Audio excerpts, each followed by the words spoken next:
Shalom saudara terkasih, sangat berbahagia dapat berjumpa dan bersekutu dengan Anda para pendengar. Kita dapat merenungkan isi hati Tuhan, berdoa dan memuji Tuhan bersama dalam Bread of Life audio saat ini. Mari kita siapkan hati kita untuk masuk dalam hadirat-Nya saat ini juga. Tuhan Yesus mengasihi Anda dan siap memberkati Anda. Kasih-Mu layakkan seluruh hidupku, mampukan ku melakukan yang Kau inginkan. Tak bisa ku terlepas, Kau menggenggam tanganku, ingin lebih mengenal pribadi-Mu.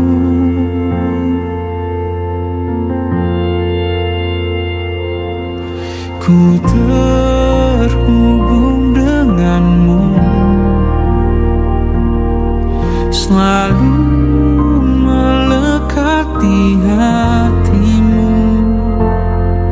Firman-Mu itulah dasar hidupku yang berdaulat atasku. 2 Timotius 2 ayat yang kelima, seorang olahragawan hanya dapat memperoleh mahkota sebagai juara apabila ia bertanding menurut peraturan olahraga. Saudara yang terkasih, Rasul Paulus adalah contoh orang yang punya tujuan, yang punya tekad yang kuat dalam pertandingan iman. Masalah, penderitaan, kesukaran, tekanan, bahkan aniaya tidak membuatnya lemah, tidak membuatnya kendor, apalagi sampai mundur dalam mengerjakan panggilan Tuhan. 2 Korintus 11 ayat 23 hingga ayat yang ke-26, Paulus bersaksi, "Apakah mereka pelayan Kristus? Aku berkata seperti orang gila. Aku lebih lagi. Aku lebih banyak berjadi lelah, lebih sering di dalam penjara, didera di luar batas, kerap kali dalam bahaya maut.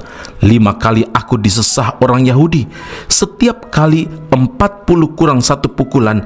3 kali aku didera, 1 kali aku dilempari dengan batu, 3 kali mengalami karam kapal. Sehari semalam aku terkatung-katung di tengah laut. Dalam perjalananku, aku sering diancam bahaya banjir dan bahaya penyamun, bahaya dari pihak orang-orang Yahudi dan dari pihak orang-orang bukan Yahudi, bahaya di kota, bahaya di padang gurun, bahaya di tengah laut, dan bahaya dari pihak saudara-saudara palsu." Dalam pertandingan iman, seorang peserta pertandingan harus mengikuti aturan, saudara. Ini berbicara tentang apa? Tentang ketaatan. Ketaatan berarti mau membayar harga. Nah, bagaimana mungkin seorang olahragawan meraih prestasi yang bagus, yang maksimum, jika dia tidak mau taat terhadap coachnya, terhadap instruksi pelatihnya, tidak menaati aturan yang berlaku, tidak berlatih dengan keras dan disiplin, tidak menjaga cara makannya, tidak boleh tidur larut malam.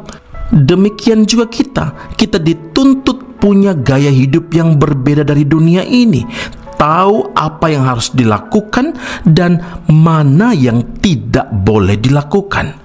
Saudara, dalam pertandingan iman, kita tidak dapat hidup semau-maunya kita, tapi harus patuh kepada aturan yang berlaku, yaitu firman Tuhan.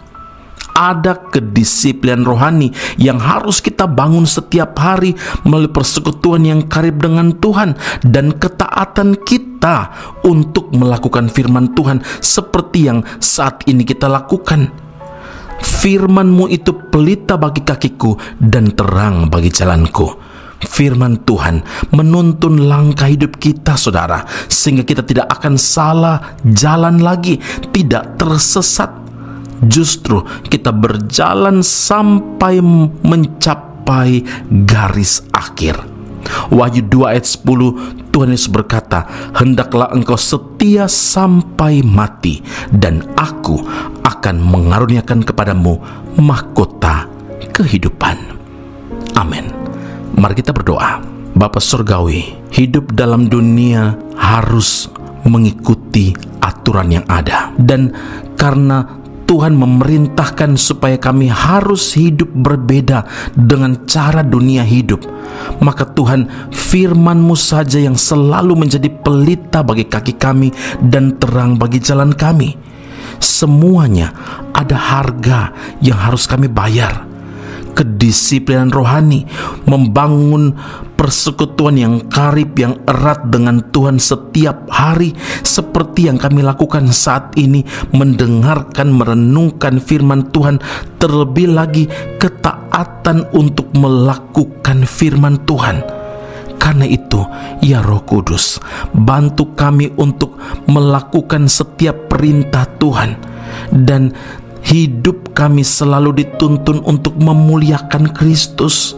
Hari ini Tuhan, kami tahu janji Tuhan itu ya dan amin.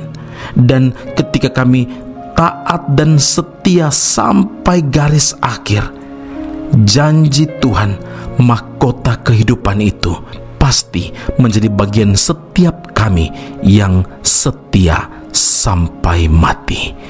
Pujian, hormat, kemuliaan bagi Allah yang hidup. Dalam Kristus Yesus Tuhan dan Juru Selamat kami berdoa dan mengucap syukur kepada Bapa di surga. Haleluya. Amin.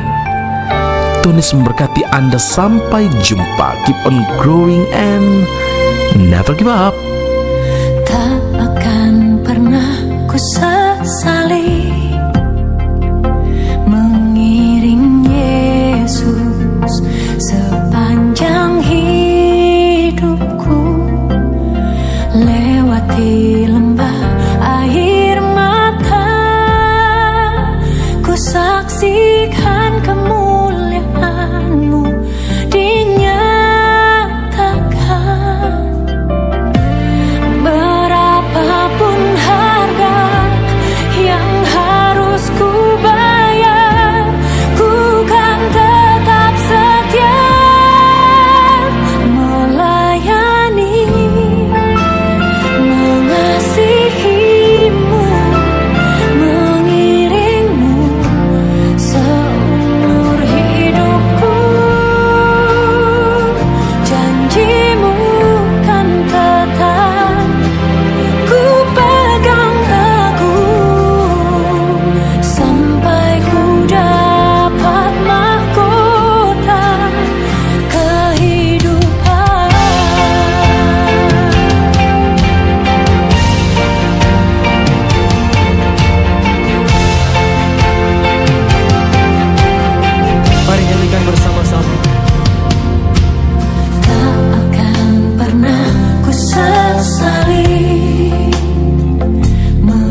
Tuhan punya pengharapan. Pendengar Bread of Life audio yang terkasih, kami memuji dan memuliakan nama Tuhan untuk setiap doa-doa yang kita naikkan bersama dan yang telah Tuhan jawab dengan cara yang ajaib. Tetap berharap dan andalkan Tuhan, karena janjinya pasti tergenapi dalam kehidupan setiap anak-anaknya yang berharap dan bersandar padanya. Saat ini, tim doa bola Bread of Life audio telah berganti nomor telepon ke +60 10 311 2789. Sekali lagi, +60 10 311 2789. Anda dapat mengirimkan perkara-perkara doa, bahkan kesaksian-kesaksian, pertolongan demi pertolongan Tuhan melalui nomor telepon tersebut. Dan juga bila Anda ingin menerima Bread of Life audio langsung dari tim kami, maka silakan tinggalkan nomor telepon Anda dan kami segera melakukan follow up. Kami berdoa kasih setia Allah melimpah dalam kehidupan Anda saat ini sampai Maranatha, Tuhan Yesus datang menjemput setiap orang saleh di awan yang permai.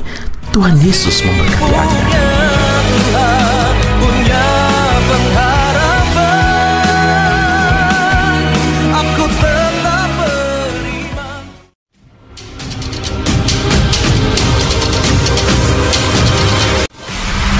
Sekolah Tinggi Alkitab Nusantara, sebuah sekolah teologi yang unggul dan alkitabiah yang telah berdiri selama hampir 50 tahun di Malang, Jawa Timur, Indonesia, dan telah menamatkan begitu banyak pelayan Tuhan yang saat ini melayani di dalam maupun di luar negeri di berbagai bidang sesuai dengan panggilan masing-masing. Sekolah Tinggi Alkitab Nusantara membuka cabangnya di Malaysia dan menjalankan kelasnya secara online. Program yang ditawarkan adalah sarjana atau degree dalam bidang teologi dan master atau magister dalam bidang teologi. Anda masih boleh bekerja dan bahkan melayani sambil mengupgrade diri Anda dan belajar bersama di Sekolah Tinggi Alkitab Nusantara cabang Malaysia.